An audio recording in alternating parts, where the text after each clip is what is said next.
Okay, AJ had to back out tonight because he wants to make sure he's not sick for this coming weekend, and going out tonight and possibly tomorrow night might be detrimental to that happening. So needless to say, I'm stuck at the house tonight. So you guys are going to get a video here about 8:15 p.m. And of course later this weekend we have Snitch and Dark Skies on Friday. Saturday we've got the Independent Spirit Awards, and Sunday is the big one. It's right, the 2013 Oscar ceremony. So I've been all season long doing prediction videos and nomination videos, and what my thoughts were going into the big events, and after the events was over, just giving my thoughts on exactly what happened. So this is going to be no different. Now, before I start talking about the Independent Spirit Awards, I want to mention something, and I'll be one of the first people to comment on this, actually, because this just broke recently. And it may have broke earlier today. I'm not exactly positive because I've been working all day, so I don't know if this was broken earlier today or not. But I do want to mention something. Now, I'm at TMZ right now, which is something I don't go to very often. I really do enjoy the syndicated TMZ show because it's kind of funny. But basically last night in Mississippi, Jack Swagger was arrested for allegedly driving under the influence. And basically, I've called him Jake Hager many times, and that is his real name. Apparently he was leaving the SmackDown taping at the Mississippi Coast Coliseum in Biloxi when he was pulled over for speeding. Now, according to law enforcement officials, the officer who pulled him over determined Swagger was driving under the influence, and a search revealed later that he was in possession of marijuana. And he was taken in by local police officers and later released on his own recognizance. He has been charged with DUI, but of course not alcoholic DUI, marijuana possession, and speeding. All misdemeanors. Now, here's the interesting part, before I get talking about this. When WWE was reached out for a comment, their true response was, Mr. Swagger is responsible for his own actions. Yeah. Ask Rob Van Dam what happens when you mess up big when you're about ready to get a big ginormous push. If you don't remember, Rob Van Dam and Sabu both got busted for marijuana possession outside of West Virginia, and that was right after Rob Van Dam won both the ECW World Heavyweight and WWE World Heavyweight Championship. And of course, both titles were taken off of him. The Big Show pretty much squashed him. And needless to say, Paul Heyman ended up turning his back on him. So we started a storyline from that. And where's Rob Van Dam now? He is X Division champion in TNA, which works out a lot better for him in the long run. But he was in the WWE, and most fans see the WWE as the gold standard. So needless to say, basically, he pretty much blew it. And all signs point that this is Swagger's chance to absolutely blow it too. I mean, he's going to WrestleMania into the World Heavyweight title match with Alberto Del Rio, and it's going to be a tremendously awesome feud. And he may have just cost himself everything. Anything's really possible. I don't know if he'll be suspended. He'll be at least suspended for 30 days, if I had to guess. But there's a lot of comments on the internet that I've read so far, and I've only been on the internet not even an hour tonight.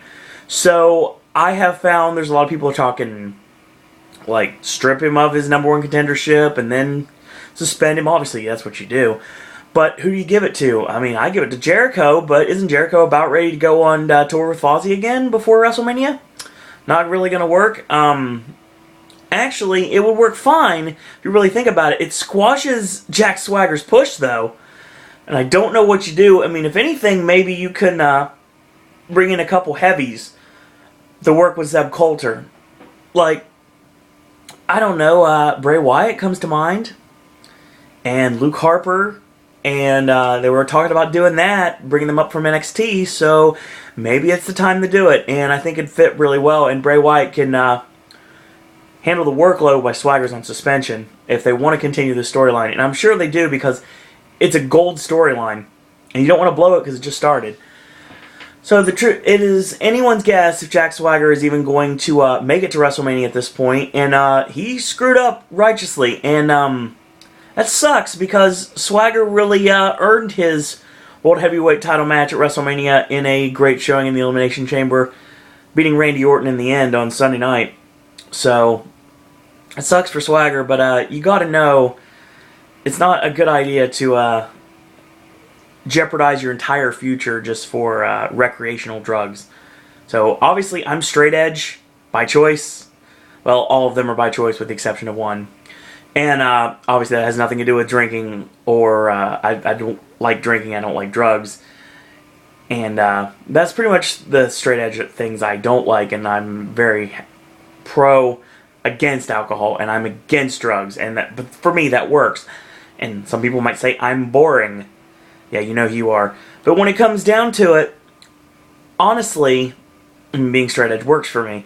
But it doesn't work for everyone. And apparently it does not work for Jack Swagger. So Swagger hopefully can clean his act up and he doesn't get fired for this, because it's a very good possibility he'd get fired.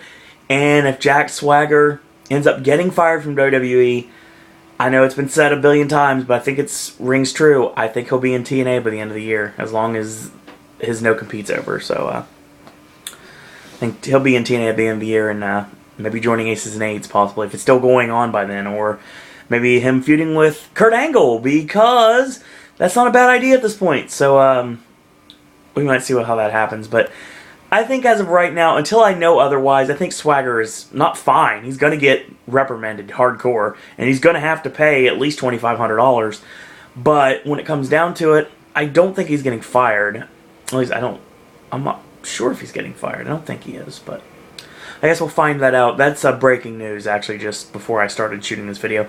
Now, this Saturday is our last... There's 3 award shows left. There is the Independent Spirit Awards. There is the Golden Raspberry Awards, as everyone calls the Razzies. And there is also...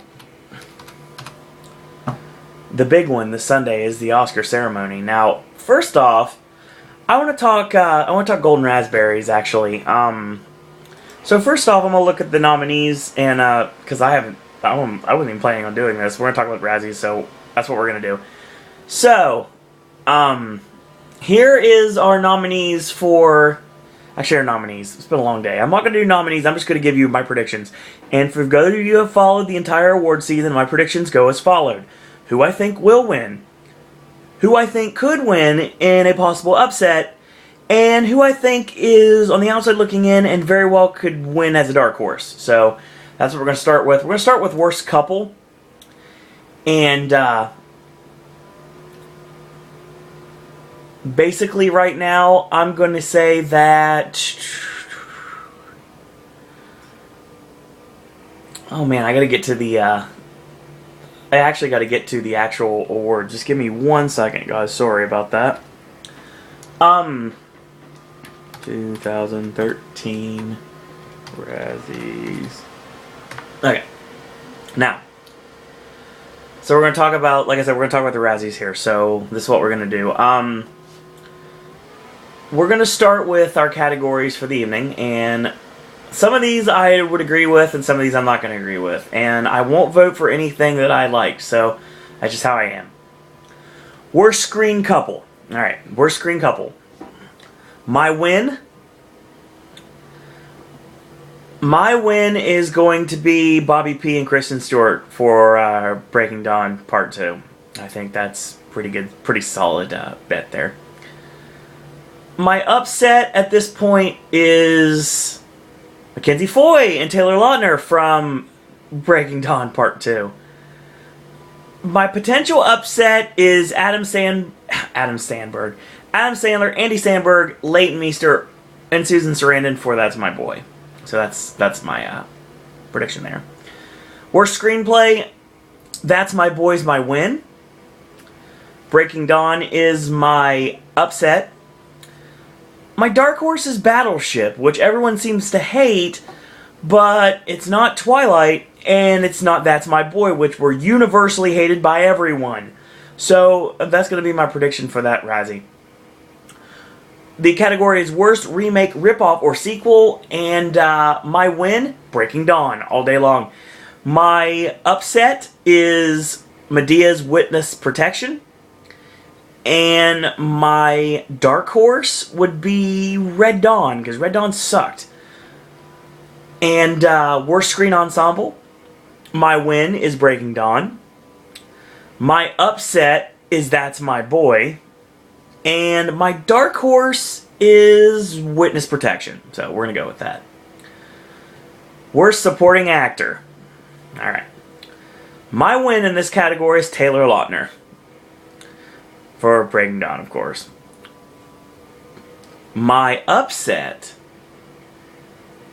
is actually going to be David Hasselhoff from Piranha 33 Double D.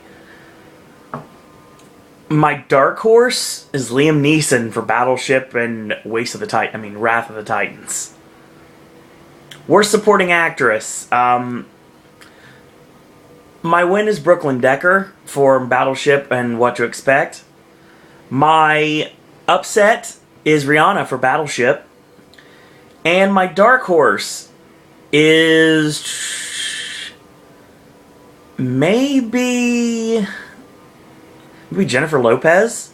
Yeah, we'll go with that. Jennifer Lopez for What to Expect. So that's going to be my prediction there. Worst actor.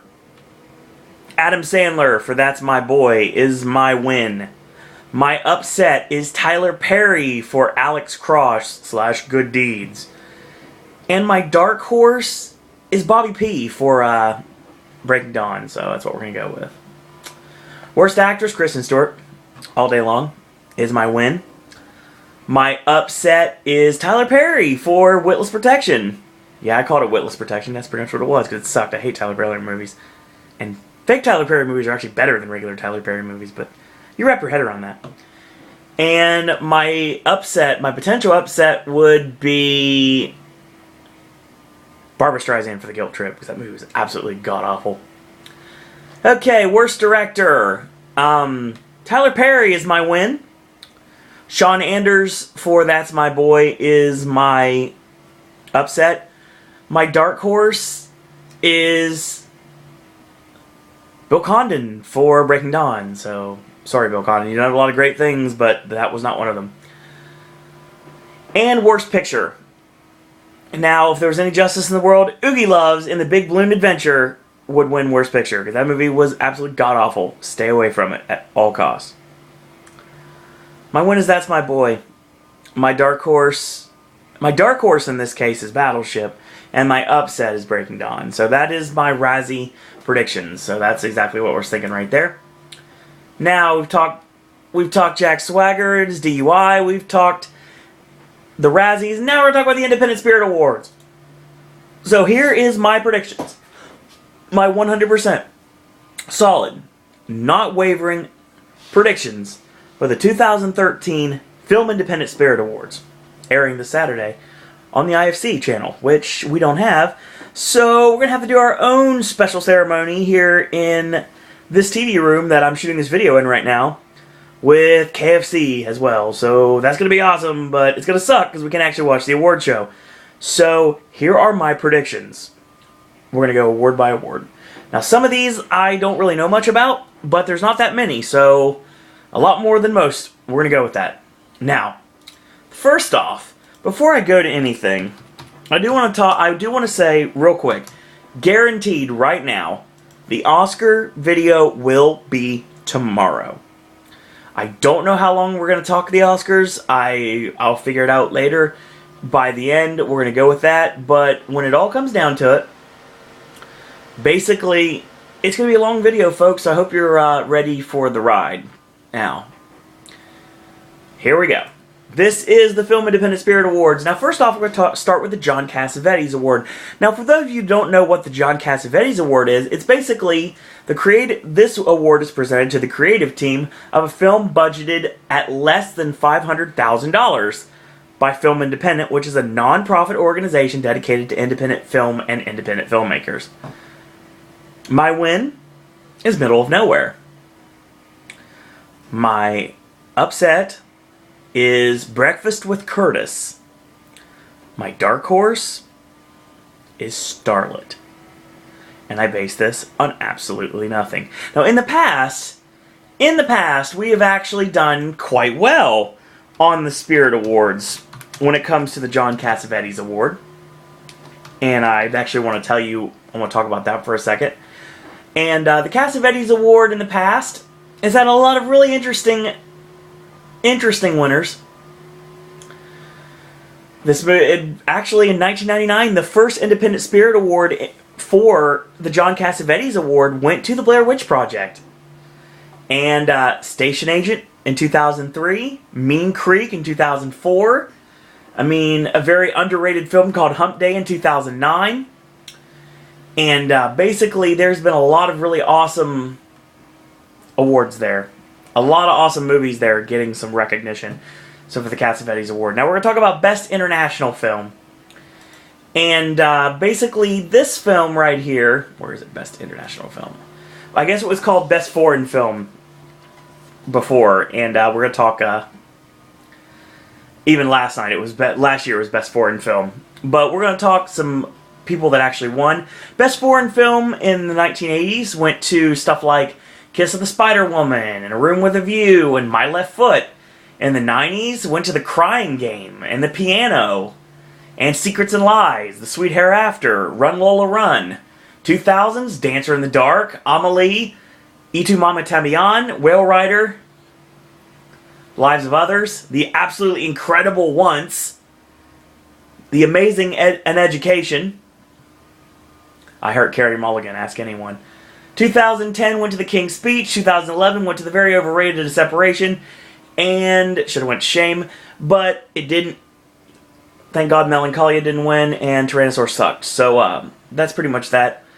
And some interesting movies, since we've been doing this pretty much since 2000, loosely in 2008, starting in 2009, we've actually watching stuff hardcore. So basically, right now, I hate to say this, and if you watch any of the videos, you know how much I absolutely detest this movie and everything it stands for, but your win is Amour. There's no reason for it to lose at all. It's not going to lose. Your dark horse, well, long day. Your upset is War Witch, because it actually made it to the Oscars, and it is the Canadian film for the Oscars, and I think it's going to be your upset. You want to talk dark horse? I want to talk about Rust and Bone, Marion Cotillard's movie, which really hasn't done much this award season, but it's always been there on the outside looking in, hence the term dark horse. So we're going to go with that. Now, we're going to talk about Best Cinematography. Now, I'm going to list some of the movies that have won the Spirit Award for cinematography. Cinematography went in 1987 to Platoon, 1989 to The Unbearable Likeness of Being, in 1990 it went to Drugstore Cowboy, in 1994 it went to Menace to Society, in 1996, I went to Leaving Las Vegas. 97 was Fargo. 1998 was Kama Sutra. 1999 was Velvet Goldmine. 2001, Requiem for a Dream. 2002, Mulholland Drive. 2006 went to Goodnight and Good Luck. 2007 was Pan's Labyrinth. 2008 was The Diving Bell and the Butterfly. 2009 was the extremely amazing The Wrestler. 2010 went to The Incredible A Serious Man. 2011 went to The Amazing Black Swan, and last year went to the movie that could not lose for any reason, The Artist. So, oh, by the way, some movies that have lost this award, I want you to look at this for example. Platoon beat Blue Velvet. Okay? Think about that. And I'm looking for something better here. I'm trying to find a really good one. Alright. So, I'm looking at this. Sorry about that, guys. So, Mulholland Drive. Mulholland Drive beat Memento. And Good Night and Good Luck beat Capote. Pan's Labyrinth, well, it didn't really beat anything. Diving Bell beat The Savages. And Lust Caution. The Wrestler beat Milk. A Serious Man beat Bad Lieutenant, Treeless Mountains, Sin Nombre, and Cold Souls. We actually know all about those. 2011, Black Swan beat Never Let Me Go, Greenberg, Winter's Bone, and Tiny Furniture. And The Artist defeated Bellflower and Midnight in Paris. So we get to 2013, and here is my win for Best Cinematography. Ben Richardson, Beasts of the Southern Wild. My upset is Robert Yeoman for Moonrise Kingdom. And my dark horse is Yoni Brooke for Valley of Saints. Let's talk Best Documentary. Alright.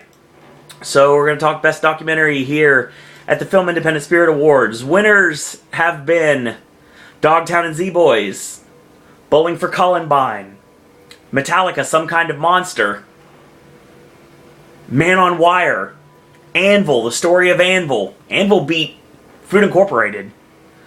Exit to the Gift Shop, The Interrupters was last year, and now this year, your winner of the Independent Spirit Award for Best Documentary, How to Survive a Plague. Your upset is The Invisible War, and your dark horse is The Central Park 5. And now we're going to talk Best First Screenplay. Now, here we go.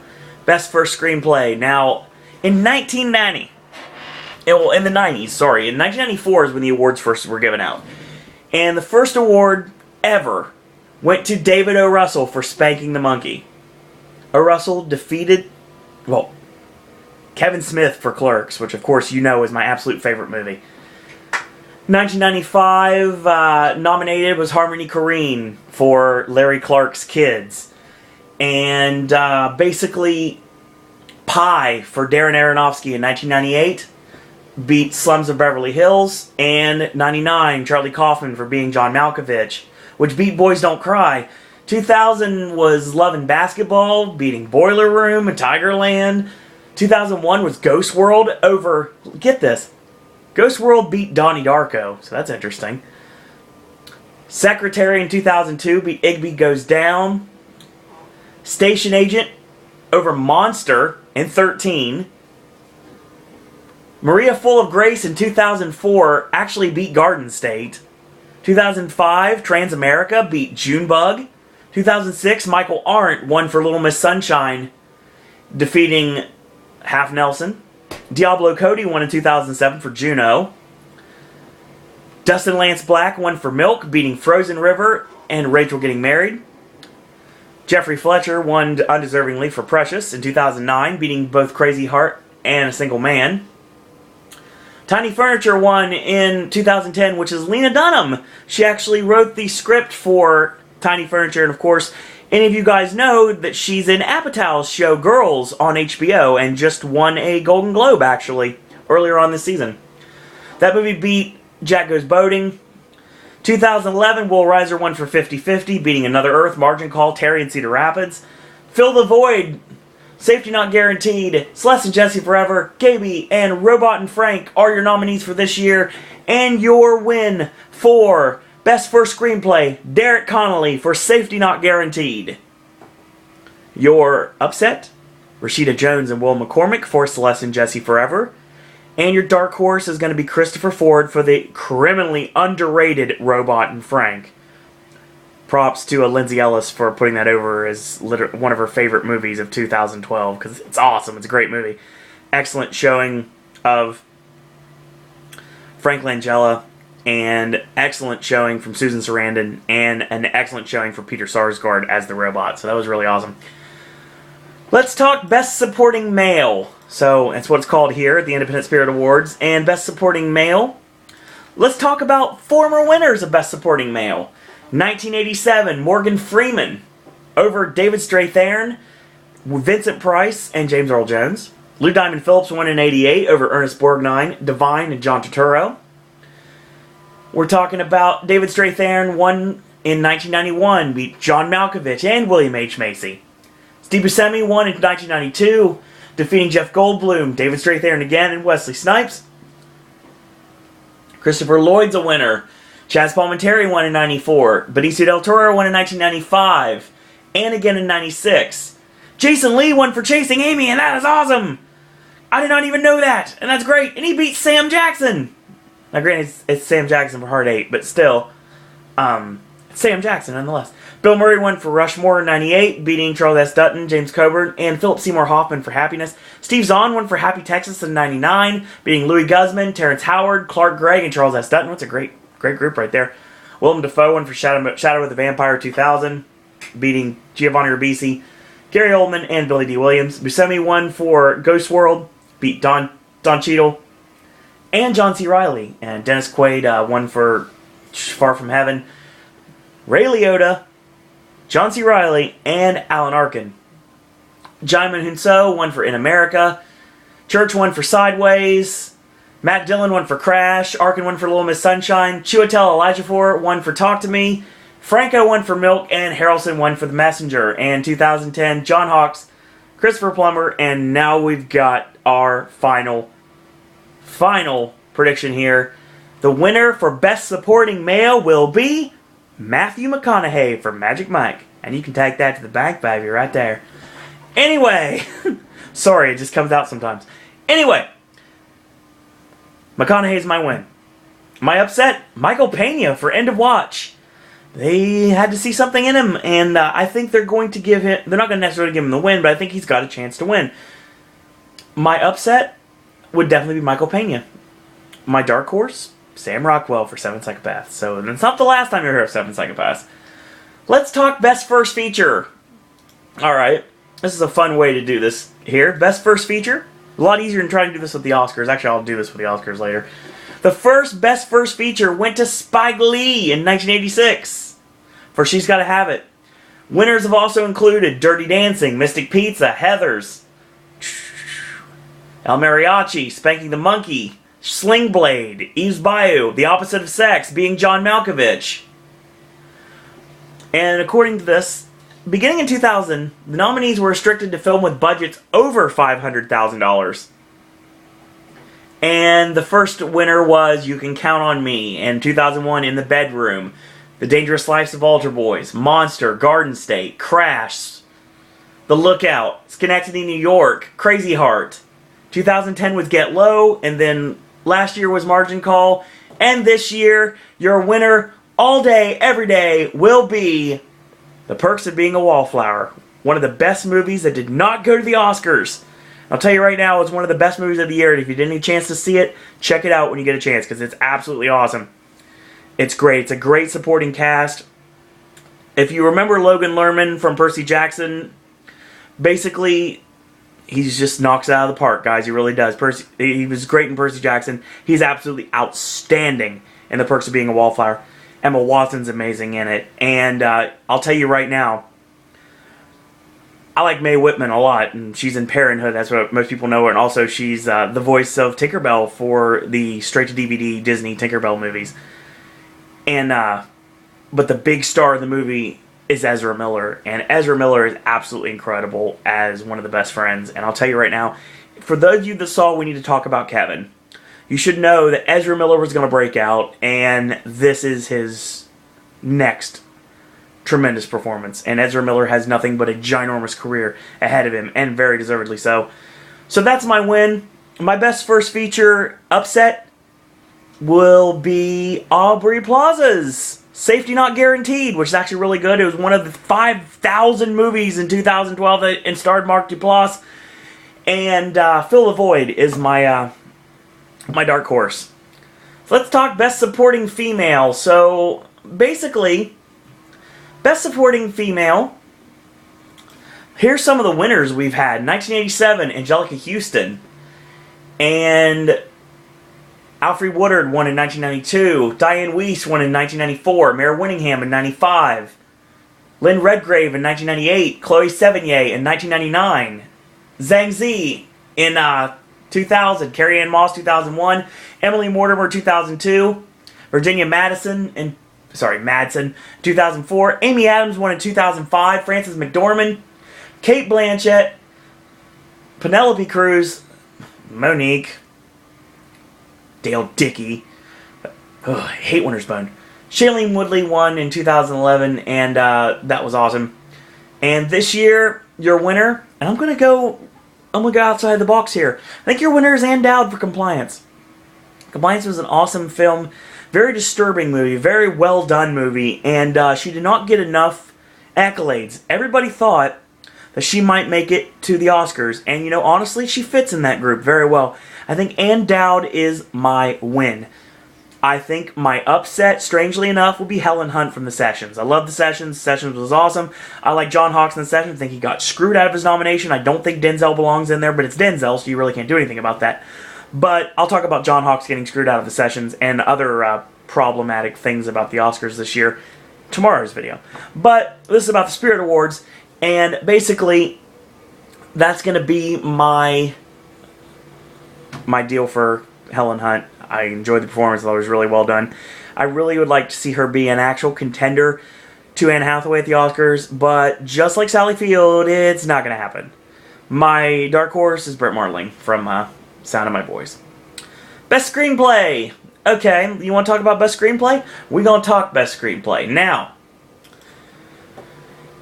these are the winners of Best Screenplay. Platoon, River's Edge, Stand to Deliver, Drugstore Cowboy. A lot of the same names coming up.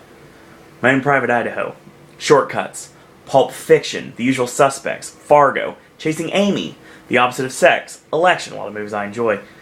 Memento, Lost in Translation, Sideways, Capote, Thank You for Smoking. The Savages, Vicky Cristina Barcelona. 500 Days of Summer, The Kids Are Alright. The Descendants won last year. And this year, your winner for Best Screenplay will be David O. Russell for Silver Linings Playbook. And I think that AJ won't be happy when I say this, obviously, because this is his prediction, and I understand where his prediction's coming from. But it will be the only screenplay award that David O. Russell is going to win this coming weekend. He is going to take it, and it's going to be really close because the upset, Wes Anderson and Roman Coppola for Moonrise Kingdom. Awesome movie that didn't really do anything. It got some nominations. It actually got a lot of nominations. It got a lot of wins before we got to televised award shows, but it didn't really make the jump when we actually got televised. And my best screenplay, dark horse, Martin McDonagh for Seven Psychopaths. Awesome movie. Excellent film. I'll tell you right now, with best screenplay, obviously one of my personal choices would be Zoe Kazan for Ruby Sparks, which is one of my favorite movies of the year for a lot of reasons. And basically, I'd like to see that win too. I don't really know anything about Keep the Lights On, but we're going to go with that being my answer. Now, Best Male Lead. Let's talk about people that have won Best Male Lead before. We're going to talk about people that have actually won Best Male Lead. And the Independent Spirit Award in the past has went to M. Emmett Walsh in 1985. James Woods, Dennis Quaid, Edward James Olmos, Matt Dillon. In the 90s, we went to Danny Glover, River Phoenix, Harvey Keitel, Jeff Bridges, Sam Jackson, Sean Penn, William H. Macy, Robert Duvall. Look at this list. Sir Ian McKellen. And we ended 1999 with Richard Farnsworth. Think about this. He beat Terrence Stamp for The Limey, John Cusack for Being John Malkovich, and David Strathairn for Limbo. So, 2000 went to Javier Bardem for Before Night Falls. And he beat, actually, Adrian Brody, Billy Crudup, and Mark Ruffalo. Wilkinson won for In the Bedroom in 2001, beating Ryan Gosling for The Believer, Jake Gyllenhaal for Donnie Darko, and Brian Cox for Lie. Derek Luke won for Antoine Fisher. He actually beat Danny Houston. And Jeremy Renner. Bill Murray won in 2003 for Lost in Translation. Dinklage for The Station Agent. Ben Kingsley for House of Sand and Fog, and Paul Giamatti for American Splendor. All losers to Bill Murray. But Giamatti won it back in 2004, beating Kevin Bacon, Jeff Bridges, Jamie Foxx, and Liam Neeson.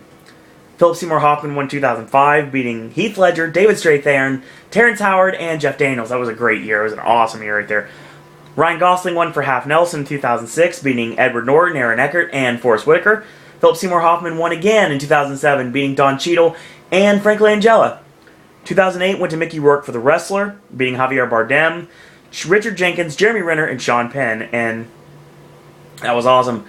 And 2009, Jeff Bridges won for Crazy Heart, beating Joseph Gordon-Levitt for 500 Days of Summer, Adam Scott for The Vicious Kind, and Colin Firth for A Single Man. James Franco won for 127 Hours in 2010, beating Ben Stiller for Greenberg, John C. Reilly for Cyrus, and Aaron Eckhart for Rabbit Hole. Jean Dujardin from The Artist, of course, won in 2011, beating Demian Bashir, who you can see very soon in that god-awful movie The Heat, with that very overrated Melissa McCarthy, and going through the motion, Sandra Bullock. Also, Marlon Wayans is in that too. Just check the credits. He's not going to be in the trailer though. Jean beat Ryan Gosling for Drive, Woody Harrelson for Rampart, and Michael Shannon for Take Shelter. And we get to 2012, and these are all potential winners, but there only can be one win, there can only be one upset, and there's only one dark horse. So my win is John Hawkes for The Sessions. That was an amazing film, an amazing performance, and everyone thought he was actually going to go to the Oscars, and he got almost everywhere except the Oscars. So John Hawkes is going to win the Spirit Award for Best Male Lead. I think Bradley Cooper is your upset for Silver Linings Playbook. And I think your extreme dark horse would be Matthew McConaughey for Killer Joe.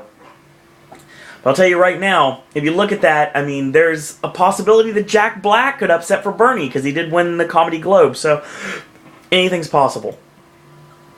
Let's talk Best Director. Good God, let's look at this list. So, Best Director. Joel Coen in 1985 for Blood Simple.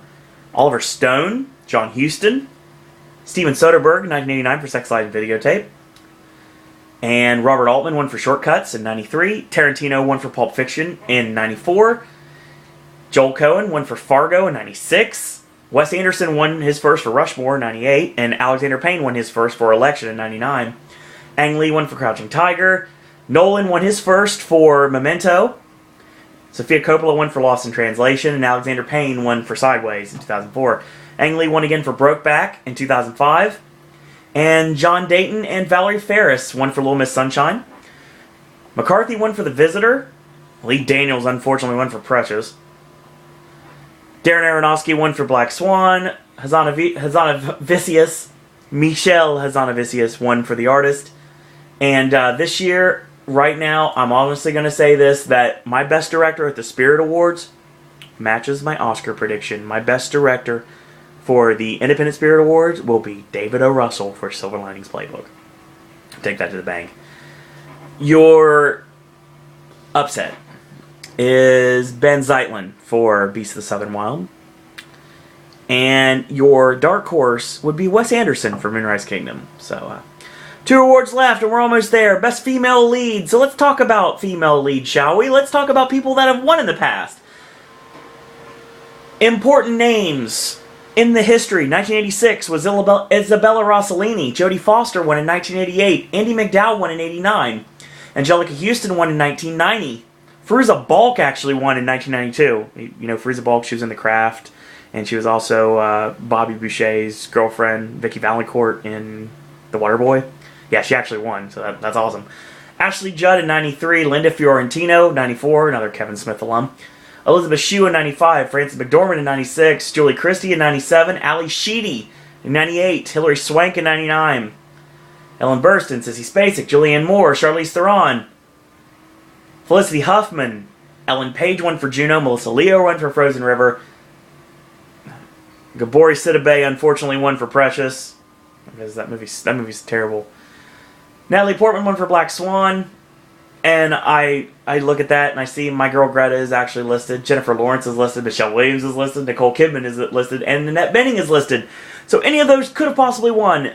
2011, they actually got it right. Michelle Williams won for My Week with Marilyn. Was absolutely incredible.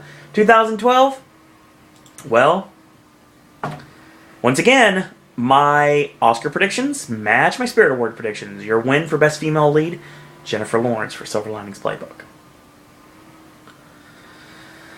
My upset, and this is really, really, really close. Quavinchine Wallace for Beast of the Southern Wild. My dark horse would be my personal win in this category. Mary Elizabeth Winstead for Smashed, a movie that not enough people saw. Let's talk Best Feature. And we're finally here. We're finally at the end. The final picture of the night. Best Film, according to this list. Films that have won Best Feature at the Independent Spirit Awards. Platoon. Stand and Deliver, Sex, Lies, and Videotape, The Grifters, The Player, Shortcuts, Pulp Fiction, Leaving Las Vegas, Fargo, Gods and Monsters, Election, Crouching Tiger, Memento, Lost in Translation, Sideways, Brokeback Mountain, Little Miss Sunshine, Juno, The Wrestler, Precious, Black Swan, and The Artist. That's crazy. I think all the things that lost in there too. Just go back and look and see all the movies that didn't win Best Feature at the Spirit Awards. We have movies like Blue Velvet and The Thin Blue Line, John Waters' Hairspray, Drugstore Cowboy, Pump Up the Volume, My Own Private Idaho, the original Bad Lieutenant, Much Ado About Nothing, Bullets Over Broadway, and Wes Craven's New Nightmare actually was nominated. That's kind of cool. And Welcome to the Dollhouse, Chasing Amy, Waiting for Guffman. Love me some Christopher Guest, sir. Velvet Goldmine, The Limey, Requiem for a Dream, Secretary, American Splendor, In America, Kinsey, Good Night and Good Luck, Capote, The Squid and the Whale. Come on. Half Nelson, Pan's Labyrinth, Diving Bell and the Butterfly, I'm Not There, Frozen River, Rachel Getting Married, 500 Days of Summer, The Last Station, 127 Hours, Greenberg, The Kids Are Alright, and Winter's Bone, 50-50, Beginners, The Descendants, Take Shelter, and Drive. You know what we're going to add to that list? Movies that did not win Best Feature at the Independent Spirit Awards? Keep the Lights On and Bernie. Bernie's awesome, by the way. Go watch it. Jack Black is amazing in it. So is Shirley MacLaine. Awesome film. Really dark. Really well done. Kind of played like a documentary, but not exactly. Really awesome movie. Watch Bernie. It's great. Best Feature, Silver Linings Playbook. Silver Linings Playbook is my win. My upset is Beast of the Southern Wild. And my dark horse is Moonrise Kingdom. That is my predictions on the Film Independent Spirit Awards for this year. So tune in this Saturday night if you have IFC. If not, just read the results on the internet like we're going to do while we eat KFC. And I'm going to get off here. And once again, it was fun joining everyone. And tomorrow, it's time. My official 100% concrete 2013 Academy Award predictions. So join me tomorrow. Until then, until tomorrow, that's all I got to say about that.